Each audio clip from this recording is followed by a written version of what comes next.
தொடர்பென இந்திய செய்திகள்.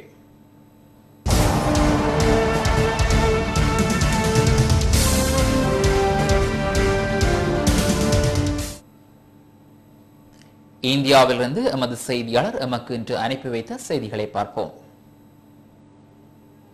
தமிழ்நாட்டில் நாளை நடைபெறும் உள்ளாட்சி தேர்தலுக்கு விரிவான பாதுகாப்பு ஏற்பாடுகள் செய்யப்பட்டுள்ளன. காலை 7 மணி முதல் மாலை 5 மணி வரை இடைவெளியின்றி வாக்குப்பதிவு நடைபெறுகிறது.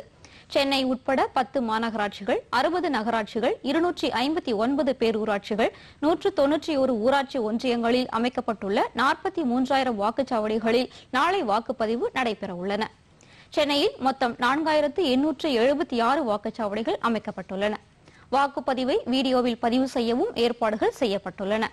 வாக்குப்பதிவு மையங்களுக்கு மின்னணு வாக்குப்பதிவு எந்திரங்கள், வாக்குப்பெட்டி, அழியாத மை உள்ளிட்ட 84 வகையான பொருட்கள் ஏற்கனவே அனுப்பி வைக்கப்பட்டுள்ளன. மாநிலம் முழுவதும் பல்வேறு பதவிகளுக்கு 19,500 பேர் போட்டியின்றி தேர்ந்தெடுக்கப்பட்டுள்ளனர்.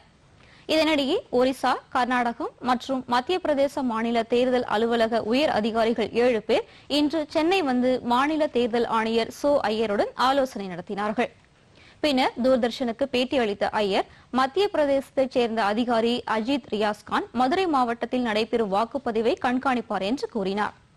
ஒரிசாவைச் சேர்ந்த முரளிதர் பாரிக், கர்நாடகாவைச் சேர்ந்த கே ரவீந்திரநாத் ஆகியோர் சென்னை, திருவள்ளூர் மற்றும் காஞ்சிபுரம் மாவட்டங்களில் நடைபெறும் வாக்குப்பதிவை கண்காணிக்க உள்ளதாகவும், விரிவான பாதுகாப்பு ஏற்பாடுகள் செய்யப்பட்டுள்ளதால் மக்கள் அச்சமின்றி வாக்களிக்கலாம் என்றும் ஐயர் தெரிவித்தார். சென்னையில் சுமார் 1000 ஊழியர்களுக்கு தேர்தல் பணியில் ஈடுபடுவதற்கான ஆணைகள் வழங்கப்பட்டுள்ளதாக சென்னை மாநகராட்சி ஆணையரும் மாவட்ட தேர்தல் அதிகாரியுமான ஜி கார்த்திகேயன் தெரிவித்துள்ளார். என்னோட ஒப்பீனியன்ல ஒரு 85% பூத் ஸ்லிப் கொடுத்து முடிக்கப்பட்டு விட்டது. 15% கிடைக்கல. அவங்க எல்லாம் நாளைக்கு வந்து ஒவ்வொரு வாக்குச்சாவடிக்கு வெளியிலையும் ஒவ்வொரு வாக்குச்சாவடிகள் இருக்கின்ற அந்த பள்ளிக்கூடங்கள் அல்லது கல்லூரிகள், அந்த மையங்களுடைய இடங்கள்ல ஒரு கவுண்டர் இதுக்காக போடப்பட்டு எங்களுடைய மாநகராட்சி அலுவலர்கள் அங்க வச்சிருப்பாங்க. அன்டிஸ்ட்ரிபியூட்டட் பூத் ஸ்லிப் அவங்க அங்க வந்து வாங்கிக்கலாம். பின்னர் செய்தியாளர்களிடம் பேசிய சென்னை பெருநகர காவல் ஆணையாளர் ஜே.கே. திரிபாதி, உள்ளாட்சி தேர்தலின் போது வன்முறை சம்பவங்களில் ஈடுபடுபவர்கள் மீது கடுமையான நடவடிக்கை எடுக்கப்படும் என்று எச்சரித்தார். தேர்தல் சுமூகமாகவும் அமைதியாகவும் நடைபெற அரசியல் கட்சியினரும் பொதுமக்களும் ஒத்துழைப்பு வழங்க வேண்டும் என்றும் அவர் கேட்டுக் கொண்டார். தேர்தல் விதிமுறைகள் மீறிய குற்றத்திற்காக இதுவரை 567 பேர் மீது வழக்குகள் பதிவு செய்யப்பட்டு நடவடிக்கை எடுக்கப்பட்டுள்ளது என்றார் அவர். தேர்தல் குறித்த புகார்களை பொதுமக்கள் காவல்துறையினருக்கு தெரிவிக்க வசதியாக 6 சிறப்பு தொலைபேசி எண்களை தொடர்பு கொள்ளலாம் என்றார்.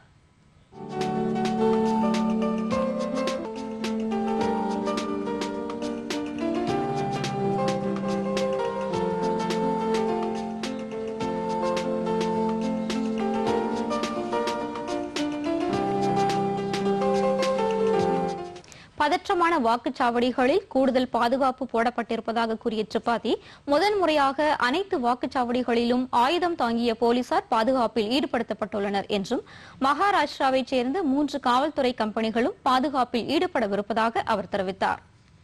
மதுரை மாநகராட்சி மேயர் மற்றும் 100 வார்டு உறுப்பினர் பதவிக்கு நாளை நடைபெறும் உள்ளாட்சி தேர்தலுக்கு தேவையான மின்னணு வாக்குப்பதிவு எந்திரங்கள், மை உள்ளிட்ட பொருட்களை அனுப்பும் பணி நடைபெற்றது. மதுரை மாநகராட்சி அலுவலகத்திலிருந்து ஆணையாளர் நடராஜன் மேற்பார்வையில் 72 வாகனங்களில் பலத்த பாதுகாப்புடன் இந்த பொருட்கள் அனுப்பி வைக்கப்பட்டன. இன்று இரவுக்குள் தேர்தலை நடத்துவதற்கான அனைத்து ஏற்பாடுகளையும் அதிகாரிகள் செய்து விடுவார்கள் என பின்னர் செய்தியாளர்களிடம் நடராஜன் தெரிவித்தார். தூத்துக்குடி மாவட்டத்தில் முதற்கட்ட வாக்குப்பதிவு நடைபெறும் மாநகராட்சி, நகராட்சி, 13 பேரூராட்சி, 7 ஊராட்சிகளுக்கு வாக்குப்பதிவு இயந்திரங்கள் அனுப்பி வைக்கப்பட்டன. கிரிமினல் குற்ற வழக்குகள் நிலுவையில் உள்ள நபர்களை அரசு பதவிகளில் நியமிக்க கூடாது என உச்சநீதிமன்றம் தெரிவித்துள்ளது. உச்சநீதிமன்ற நீதிபதிகள் ஆர்.வி. ரவீந்திரன், ஏ.கே. பட்நாயக் ஆகியோர் கொண்ட பெஞ்ச் மேற்கு வங்கத்தில் குற்ற வழக்கு உள்ள ஒரு காவலரை பதவியில் அமர்த்த அம்மாநில உயர் நீதிமன்றம் பிறப்பித்த உத்தரவை ரத்து செய்து இவ்வாறு தீர்ப்பளித்துள்ளது. குற்ற வழக்குகள் உள்ளவர்கள் அந்த வழக்கிலிருந்து விடுதலையாகும் வரை அவர்களை பதவியில் அமர்த்தக்கூடாது என்றும், குற்ற வழக்கு நிலுவையில் இருக்கும் நபர் எந்த அரசு பதவிக்கும் தகுதியற்றவர் என்றும் நீதிபதிகள் தீர்ப்பில் கூறியுள்ளனர். நில ஒதுக்கீடு முறைகேடு தொடர்பாக நேற்று கைது செய்யப்பட்ட கர்நாடக முன்னாள் முதலமைச்சர் பி.எஸ். எடியூரப்பா இன்று அதிகாலை மருத்துவமனையில் அனுமதிக்கப்பட்டார். சிறையில் இருந்தபோது தமக்கு நெஞ்சு வலிப்பதாக அவர் கூறியதை அடுத்து சிறை அதிகாரிகள் அவரை பெங்களூரில் உள்ள ஜெயதேவா மருத்துவமனையில் அனுமதித்தனர். அங்கு அவருக்கு மருத்துவ பரிசோதனைகள் செய்தபோது ரத்த அழுத்தம் அதிகரித்துள்ளது தெரியவந்தது. தற்போது அவரின் உடல்நிலை சீராக இருப்பதாக மருத்துவர்கள் தெரிவித்தனர். அவரது உடல்நிலையை மருத்துவர்கள் கண்காணித்து வருகிறார்கள். முன்னதாக நேற்று சரணடைந்த எடியூரப்பாவை இம்மாதம் 22ஆம் தேதி வரை நீதிமன்ற காவலில் வைக்க லோக் ஆயுக்தா நீதிமன்றம் உத்தரவிட்டது. மருத்துவமனையில் சிகிச்சை பெற்று வரும் எடியூரப்பாவை முதலமைச்சர் சதானந்த கவுடா மற்றும் சில அமைச்சர்கள் சென்று பார்த்து உடல்நலம் விசாரித்தனர். தனி தெலங்கானா போராட்டத்திலிருந்து அரசு போக்குவரத்து தொழிலாளர்கள் தற்காலிகமாக விலகிக் கொண்டுள்ளனர். தெலங்கானா போராட்ட குழு தலைவர்கள் நேற்று அம்மாநில போக்குவரத்து துறை அமைச்சர் சத்யநாராயணாவை சந்தித்த பின் இதனை அறிவித்தனர். கடந்த 27ஆம் தேதியிலிருந்து போராட்டம் தொடர்வதால் மக்களுக்கு பாதிப்பு ஏற்படக்கூடாது என கருதி பேருந்துகளை இயக்க முடிவு செய்திருப்பதாக அவர்கள் தெரிவித்தனர். எனினும் ரயில் நிறுத்த போராட்டம் 2வது நாளாக இன்றும் நீடிக்கிறது. ரயில் தண்டவாளங்களில் ஆர்ப்பாட்டக்காரர்கள் அமர்ந்து போராட்டம் நடத்தி வருகின்றனர். தொடர்பென வெளிநாட்டு செய்திகள்.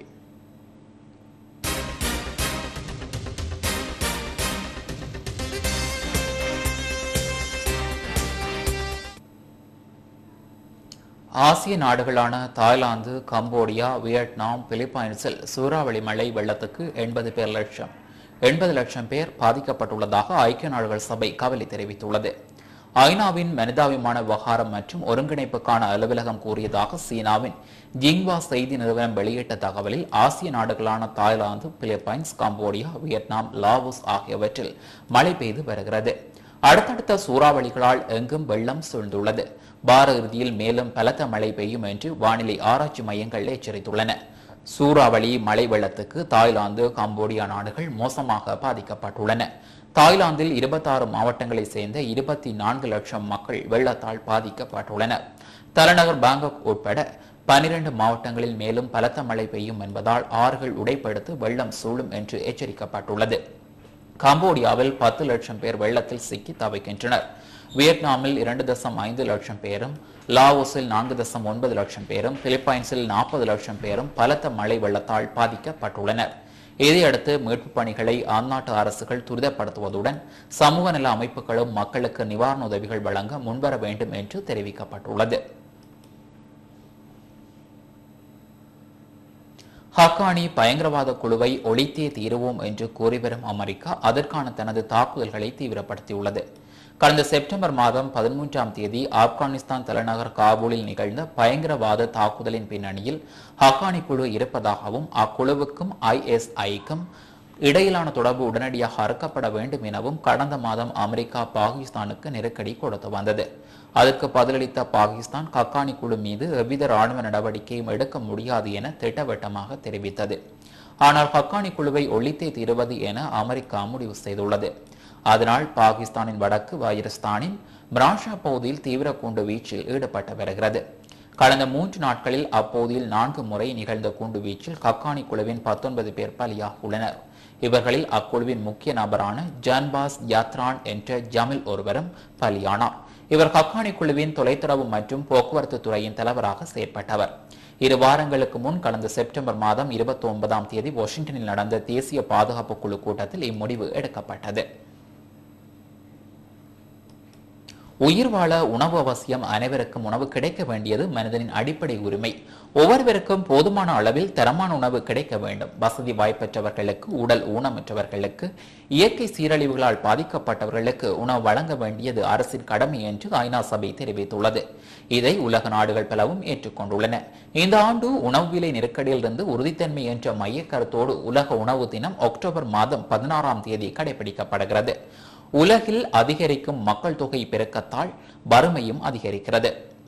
அடுத்த வேளை உணவு கிடைக்குமா என்ற ஏக்கத்தில் இருப்பவர்களுக்கு உலகில் இருக்கத்தான் செய்கின்றனர். மக்கள் தொகை வளர்ச்சியை ஒப்பிடும் போது உணவுப் பொருட்களின் உற்பத்தி குறைவாகவே உள்ளது. உலகில் 85 கோடி பேர் பசியாலும் ஊட்டச்சத்து குறைபாடு காரணமாகவும் பாதிக்கப்பட்டுள்ளனர். இவர்களில் 82 கோடி பேர் வளரும் நாடுகளை சேர்ந்தவர்கள்.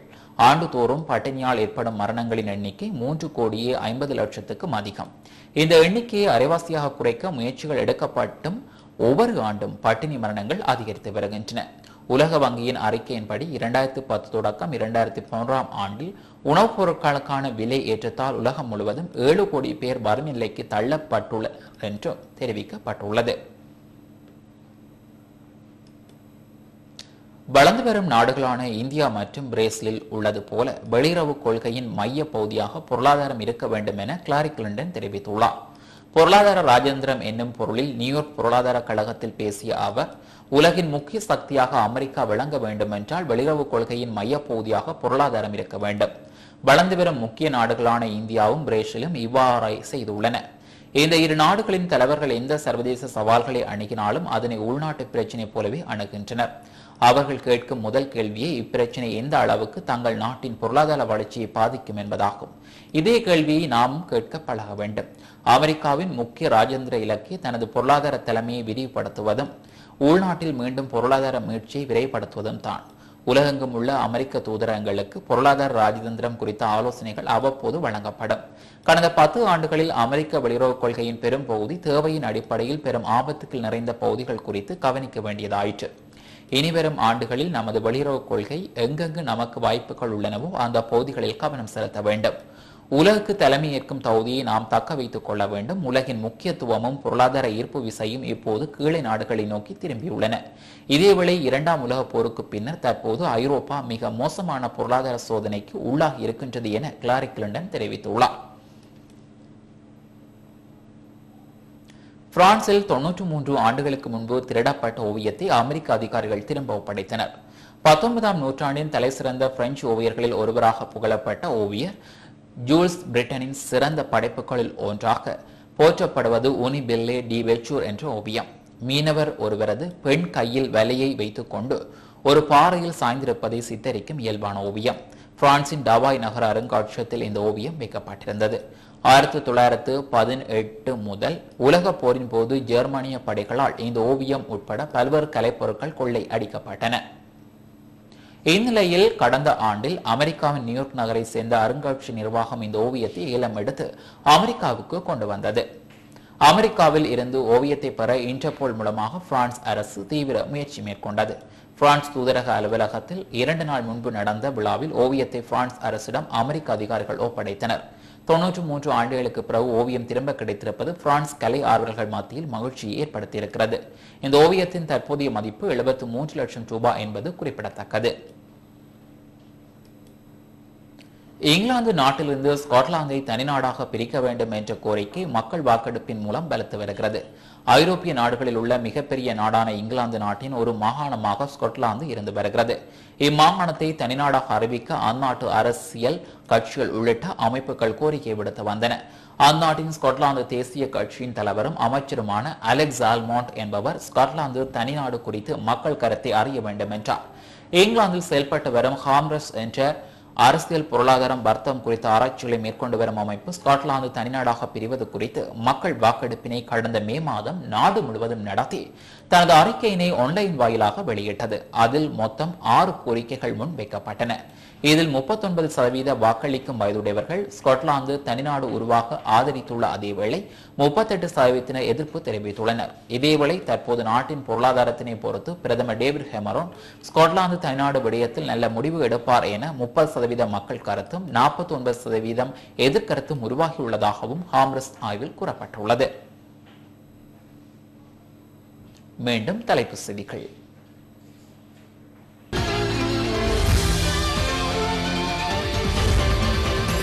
அண்மையில் இடம்பெற்ற 23 உள்ளூராட்சி சபை தேர்தல்களில் போட்டியிட்டு வெற்றி பெற்ற ஐக்கிய மக்கள் சுதந்திர முன்னணியை சேர்ந்த மேஜர்கள், பிரதி மேஜர்கள், தலைவர்கள், உபதலைவர்கள் என்று ஜனாதிபதி முன்னிலையில் சத்தியப்பிரமாணம் செய்து கொண்டனர். இலங்கையர் அனைவரையும் இலத்திரனியல் பதிவுக்கு உட்படுத்த உள்ளதாக பாதுகாப்பு அமைச்சு தெரிவித்துள்ளது. பல்கலைக்கழக விரிவுரையாளர்களது பிரச்சினைக்கு தீர்வு காண்பதற்கான திட்டங்கள் இம்முறை வரவு செலவு திட்டத்தில் உள்ளடக்கப்பட வேண்டும் என்று பல்கலைக்கழக விரிவுரையாளர்களது சங்கம் சுட்டிக்காட்டியுள்ளது. தென் மாகாணத்தில் நோய் தொற்று காரணமாக ஆயிரக்கணக்கான தென்னை மரங்கள் வெட்டி அளிக்கப்பட்டுள்ளன. ஆசிய நாடுகளான தாய்லாந்து, கம்போடியா, வியட்நாம், பிலிப்பைன்ஸில் சூறாவளி மழை வெள்ளத்துக்கு 80 லட்சம் பேர் பாதிக்கப்பட்டுள்ளனர்.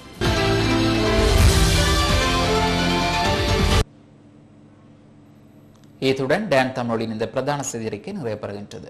தொடர்ந்து நமது நிகழ்ச்சிகளுடன் இணைந்திருங்கள். வணக்கம்.